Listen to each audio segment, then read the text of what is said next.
Right, welcome back. I must say that's a beautiful, beautiful mini picture from our producer, Tesli Majai. Very good job. Thank you so much, sir, for that one.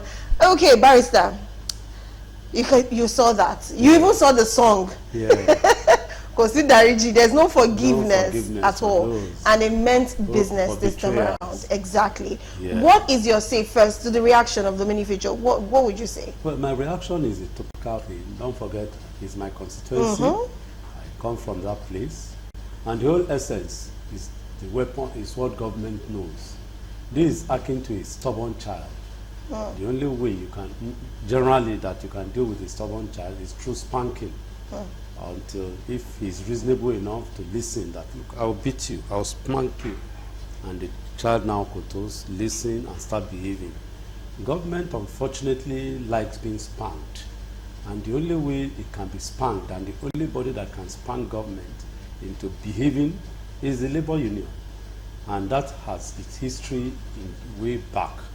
Even during the colonial regime, not to talk of the military era, it is still the labor union that have the power, the ability, the capacity, the audacity, even the effrontery to spank government and push them to line. And apart from that, to me, there is no way, is as we normally say, no retreat, no surrender. No doubt maybe this retreat and surrender, as the labor people have said, is for some time, maybe a week or so. And I hope government will quickly take advantage of this window and do something. You'll see and hear the agitation of our people, which is true. And unfortunately, if you remember, last week we were busy discussing dollarizing the economy, part of it. And the labor too have given it back to them now. That the minimum wage is $20. For God's sake. What would that do? All animals are equal. No doubt some people are perched on a higher level through political office. But we are all Nigerians. We went to school. And some of us are even more educated than these members of the National Assembly and governors too. So, why will they now be earning stupendous salary? In fact, I want to believe their salary are decimated or in dollars. Whereas the Nigerian worker's salary is decimated in naira. If you remember, last week we were discussing about it, that it is they there that are involved in the dollarization. We at the bottom are in the naira class. And it shouldn't be. It's either we have a naira. In fact, it is illegal to be talking about dollar in Nigeria. When we use naira. Okay, I want to ask you. You said NLC is like the cane they used to, wake the government up. Now with this strike and the suspension of the strike, and it's still looming around, do you think they've actually done what the people want by just coming out and still seizing? Do you think that is the way to actually go about this? Really, they've not done what the people want. Don't forget, I've been involved in several strikes. And of course, maybe you hear the leader of one of the team telling people that this thing is for your good. That if labor refuses to talk, then they will begin to say, wow, why is labor not talking? Why is labor not acting? Which is true.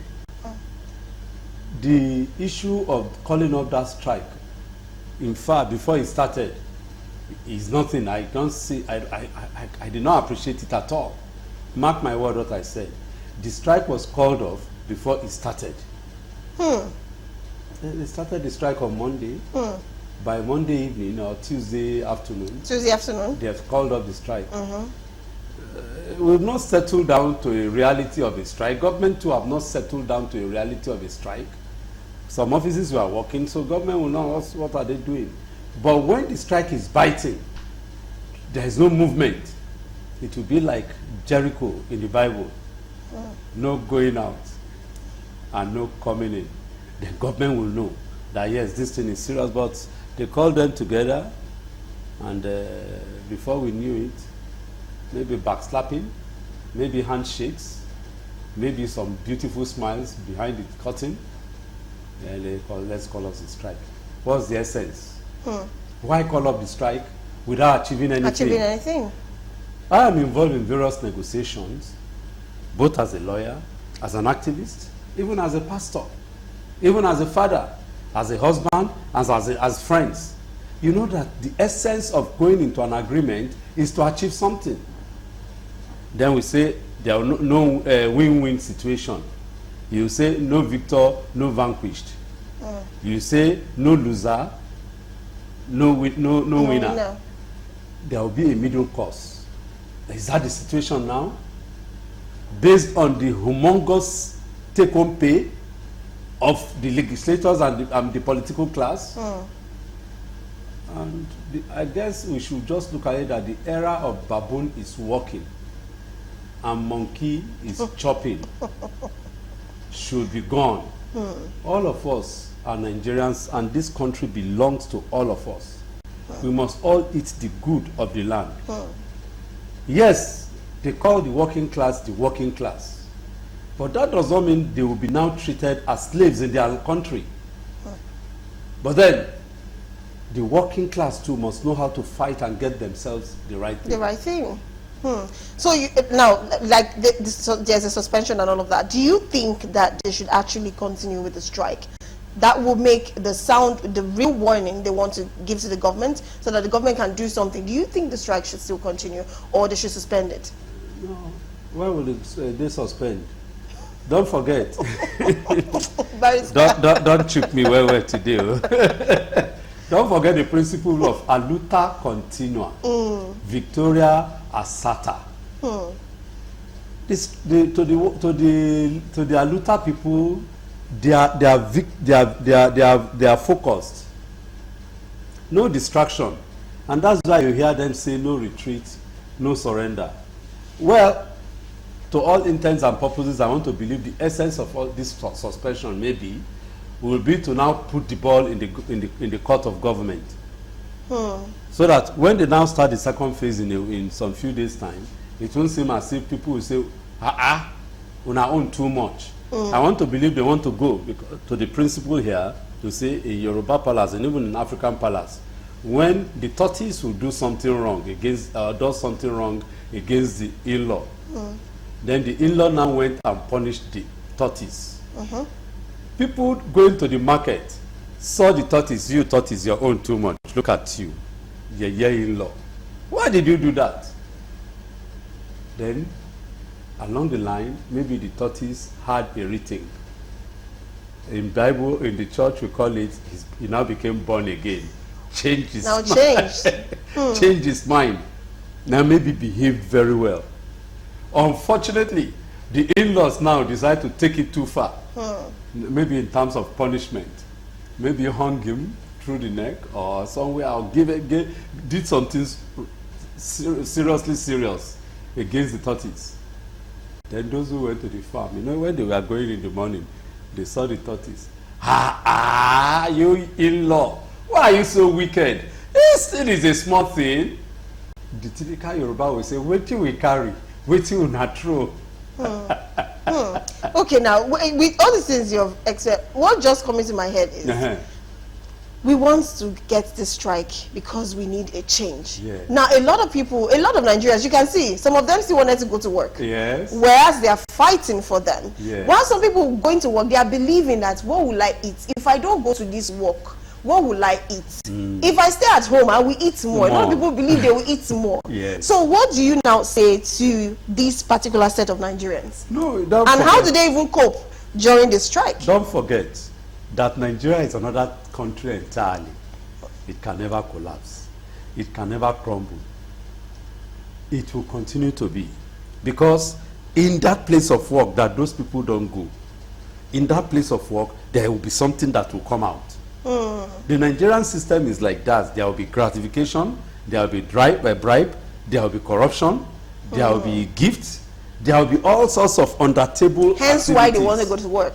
And they must go. That's why they will get things. That's why the daily bread comes for. Did you hear monthly bread? Daily bread. It is in that activity. I'm sure you know, if you have ever been out, you see the touts. Let's start it from the touts. The touts, even if either the commercial or the private gets to a point to pick passengers, he must drop something. For picking the passenger, he must pay tax, as it were, to the touts. And it starts from there. You get to the office, at the gate man, before he opens, he starts saluting you somehow. Before he opens the gate, you know that you must... Something will drop. That person who is the cleaner, before he does the thing, it goes that level. Not to talk of the officer or the clerk that will move your file. So exactly the point. So now they are saying they are fighting for them, stay home. Yeah. How do they cope? Now it's in favor of the same Nigerians, but the same Nigerians are telling you, I still want to go to that work because I still have to feed. So what is your advice to those particular Nigerians at this stage? I told you, I said this won't depend on their daily bread. That salary, that one is by the way. How many people in Nigeria do you see that they start crying hunger? Whereas in some places, I mean, I remember in Ondo State, in Osun State particularly, I can't remember, maybe during Arebe Shola's era, or I guess Arebe Shola's era, or last era, workers were not paid salaries for months. Yeah. They were going to work. One will expect that they will stay at home. But something is coming out already. That's where I'm going. You can't be going to work if there's nothing that is coming out. So now, if the advice is is it that they should still go to the work while they are fighting for them and on strike, or they should just be obedient and let the NLC fight for them? No, don't mix it up. NLC have called off the strike. Yes. Or suspended the strike. Suspension. Or relaxed the strike. Or whatever nomenclature. For that reason, those who are at the work is still on. Of course, yes. No strike. No worker has a right now to stay at home. The only recognized body that can say workers stay at home is the NLC and the TUC that have various affiliates. Is it the civil servants workers, radio, television workers, pension, pharmaceuticals workers, NUATE, that's the air transport workers, or the textile workers. All the categories of workers are under these two major bodies. Okay, so now let's talk about the, we're talking about the public sector, let's talk about the private sector. Now a lot of people still wonder, like, if eventually the money they want is agreed upon and given, what happens to the private sector? How does this implementation also place an effect on the private sector? That's where I was going by. That's why I was trying to break the various affiliates, the various unions. In as much as we have them under the NLC, majorly for the government side, the TUC is for the private side. So they work together and they all have affiliates. Don't forget the bankers, workers in the bank, and Nubifi and something like that. They are there. There's the oil workers too. There are so many affiliates, groups that are under these two major bodies. Okay. So once they get to where they are going, definitely those ones now, they call it collective bargaining. Okay.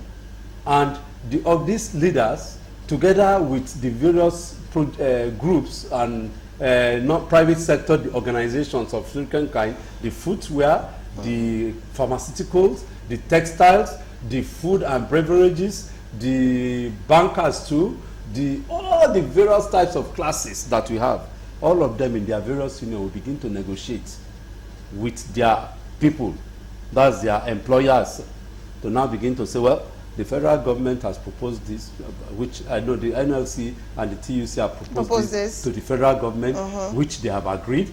And of course, don't forget again, federal government too will relate with the various stakeholders. Okay. Both the private sector, in fact, they are talking about non-formal. All they are, as I'm talking now, they are interacting with them.